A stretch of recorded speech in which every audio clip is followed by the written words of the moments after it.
लड़ाई में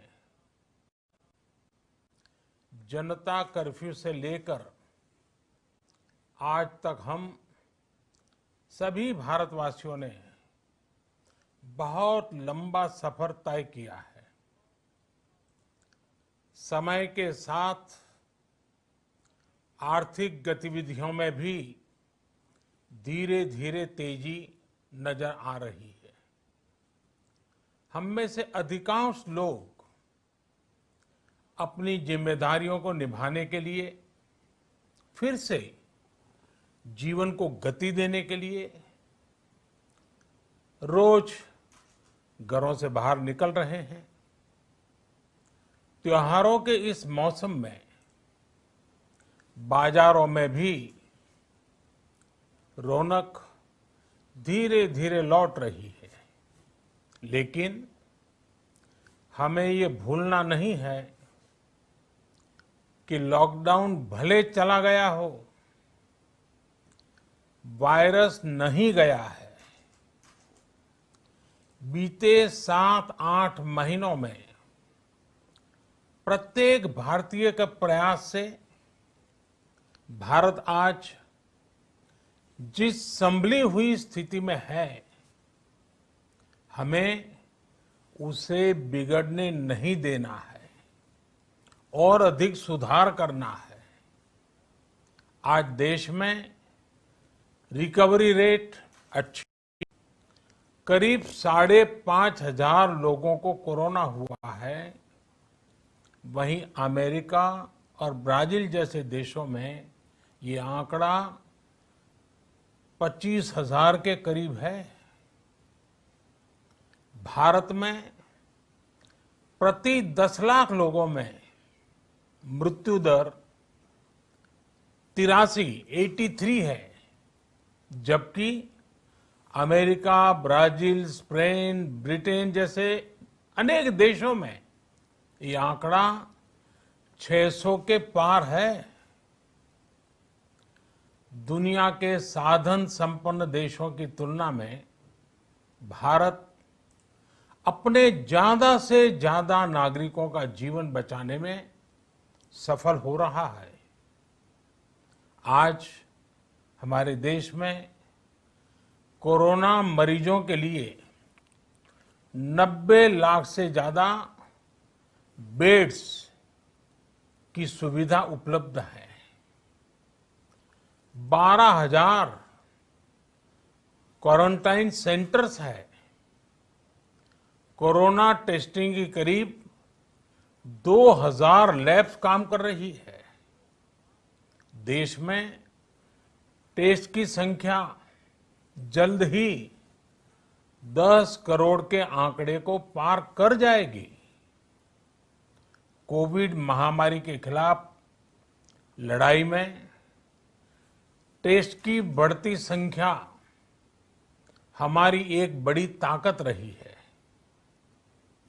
सेवा परमो धर्म के मंत्र पर चलते हुए हमारे डॉक्टर, हमारे नर्सिस, हमारे हेल्थ वर्कर्स, हमारे सुरक्षाकर्मी और भी सेवा के भाव से काम करने वाले लोग इतनी बड़ी आबादी की निस्वार्थ सेवा कर रहे हैं। इन सभी प्रयासों के बीच ये समय लापरवाह होने का नहीं है। ये समय ये मान लेने का नहीं है कि कोरोना चला गया या फिर अब कोरोना से कोई खतरा नहीं है। हाल के दिनों में हम सब ने बहुत सी तस्वीरें, वीडियो देखे हैं जिनमें साफ दिखता है कि कई लोगों ने अब सावधानी बरतना या तो बंद कर दिया है या बहुत ढिलाई ले आए हैं। ये बिल्कुल ठीक नहीं है। अगर आप लापरवाही बरत रहे हैं, बिना मास्क के बाहर निकल रहे हैं, तो आप अपने आप को अपने परिवार को, अपने परिवार के बच्चों को, बुजुर्गों को उतने ही बड़े संकट में डाल रहे हैं। आप ध्यान रखिए, आज अमेरिका हो या फिर यूरोप के दूसरे देश, इन देशों में कोरोना के मामले कम हो रहे थे, लेकिन अचानक से फिर से बढ़ने लगे हैं और चिंताजनक वृद्धि हो रही है। साथियों, संत कबीरदास जी ने कहा है, पक्की खेती देखी के, पक्की खेती देखी के गर्व किया किसान, अजहू जोला बहुत है, अजहू जोला बहुत है, घर आवे तब जान।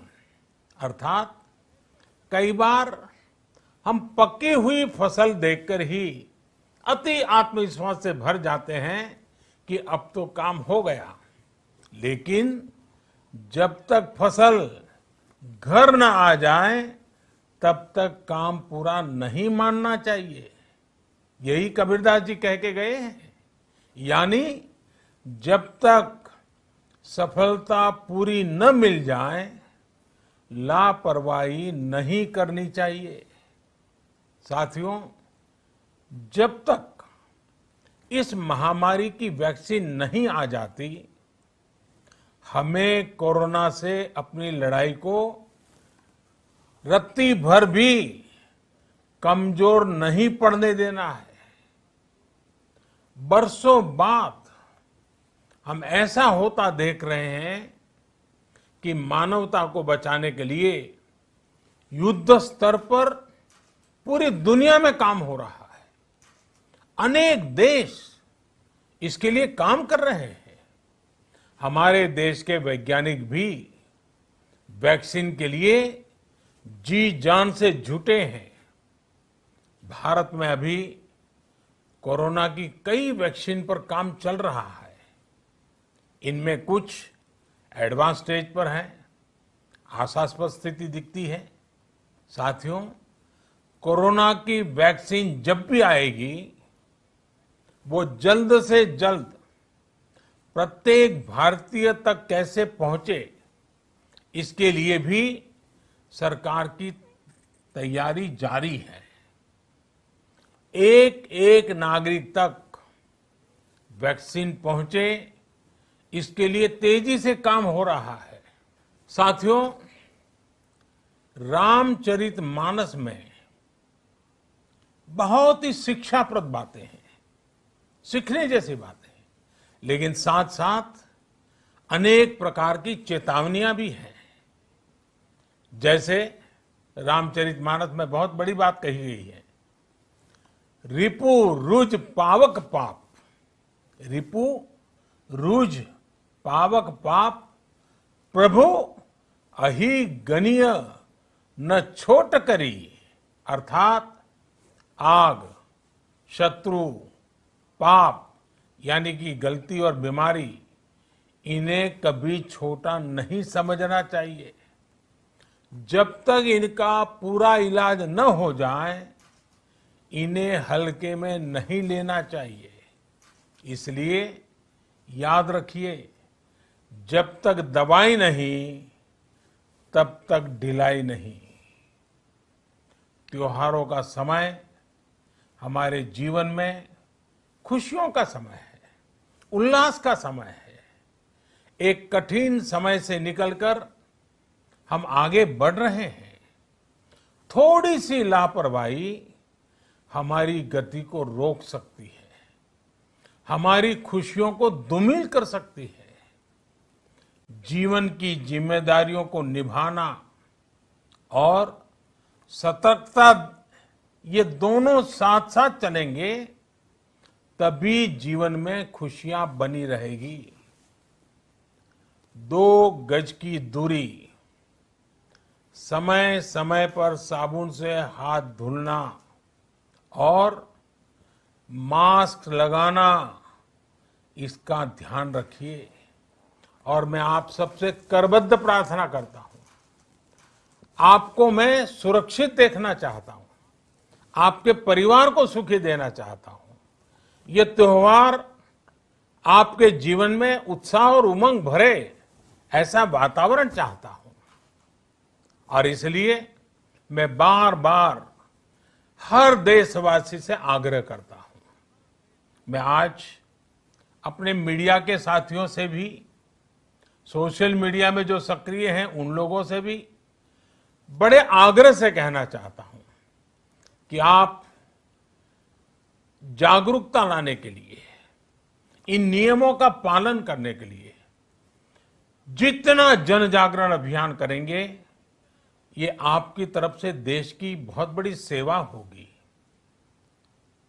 आप जरूर हमें साथ दीजिए, देश के कोटि कोटि जनों को साथ दीजिए। मेरे प्यारे देशवासियों, स्वस्थ रहिए, तेज गति से आगे बढ़िए और हम सब मिलकर के देश को भी आगे बढ़ाएं। इन्हीं शुभकामनाओं के साथ नवरात्र, दशहरा, ईद, दीपावली, छठ पूजा, गुरु नानक जयंती समेत सभी त्योहारों की सभी देशवासियों को एक बार फिर से बहुत बहुत बधाई देता हूं। धन्यवाद।